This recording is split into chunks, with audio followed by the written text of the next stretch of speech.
అందరికీ నమస్తే అండి. మాజీ మంత్రి సిదిరి అప్పలరాజు గారు అరెస్ట్ అయ్యారు. సో అరెస్ట్ అయ్యడానికి కారణం ఏంటంటే ఆయన ఏమీ కుంభకోణాలు చేయలేదు, అవినీతి చేయలేదు, కానీ ఆయన అరెస్ట్ చేయడం జరిగింది. సో మొన్న ఏదైతే రీసెంట్గా సిదిలి అప్పలరాజు గారు కుమారుడైనటువంటి అస్మిత్ 18 ఏళ్ళ యువకుడు ఆయన వెహికల్ తోలుకుంటూ వెళ్తుంటే ఆ మోటార్ సైకిల్లో ఒక గొర్రెల కాపరి యాక్సిడెంట్ జరిగి ఆ గొర్రెల కాపరి అయినటువంటి అతను ప్రాణాలు కోల్పోవడం జరిగింది. సో సిదిలి అప్పలరాజు గారు వాళ్ళ అబ్బాయిని పోలీసులకు అప్పచెప్తే పోలీసులు తీసుకెళ్లి కోర్టులో సబ్మిట్ చేస్తే ఆ అబ్బాయికి 14 రోజుల పాటు కోర్టు రిమాండ్ విధించడం, 14 రోజుల పాటు ఆ అబ్బాయి లోపల ఉండడం కూడా జరిగింది. అయితే ఇదంతా ఇలా ఉండగా సిదిలి అప్పలరాజు గారిని కూడా అరెస్ట్ చేయడం జరిగింది.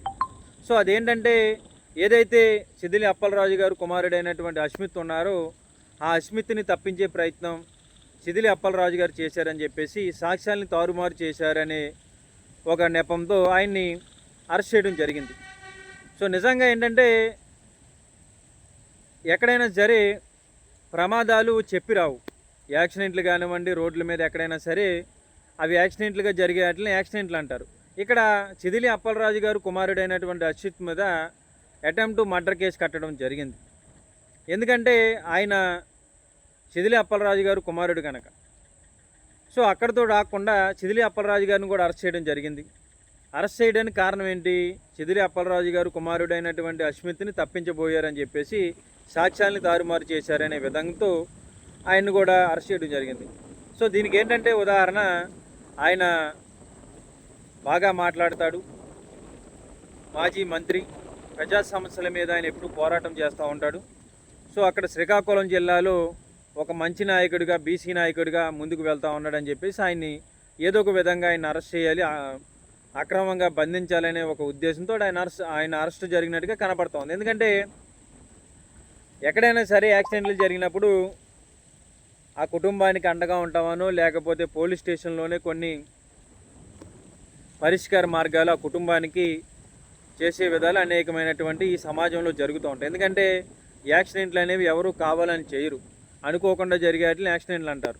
కానీ ఇక్కడ ఒక బీసీ వెనకబడిన కులం నుంచి వచ్చినటువంటి అప్పలరాజు గారు, అలాగే మత్స్యకార సామాజిక వర్గం నుంచి వచ్చినటువంటి అప్పలరాజు గారు బాగా చదువుకున్నారు, బాగా మాట్లాడతారు, మంచి డాక్టర్ కూడా ఆయన మీద కక్ష కట్టి ఆయన కుమారుడు చేసినటువంటి యాక్సిడెంట్కి ఈయన్ని అరెస్ట్ చేయడం అనేది ఎంతవరకు కరెక్ట్ అనేది ఒకసారి ఆలోచించుకోవాలి. ఎందుకంటే ఆల్రెడీ కోర్టు ముందు సబ్మిట్ చేసినటువంటి ఆ అబ్బాయిని కోర్టు పరిగణలోకి తీసుకొని ఆ అబ్బాయికి 14 రోజుల పాటు రిమాండ్ విధించడం.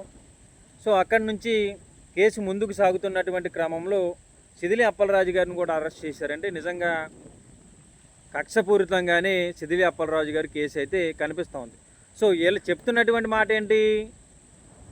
సాక్ష్యాలను తారుమారు చేయబోయారు, సిదిలి అప్పలరాజు గారు కుమారుడిని తప్పించబోయారు, ఆ నెపంతో మేము అరెస్ట్ చేయాల్సి వచ్చిందని చెప్పేసి పోలీసులు చెప్తున్నటువంటి వర్షన్. కానీ ఇది కాదు పాయింట్.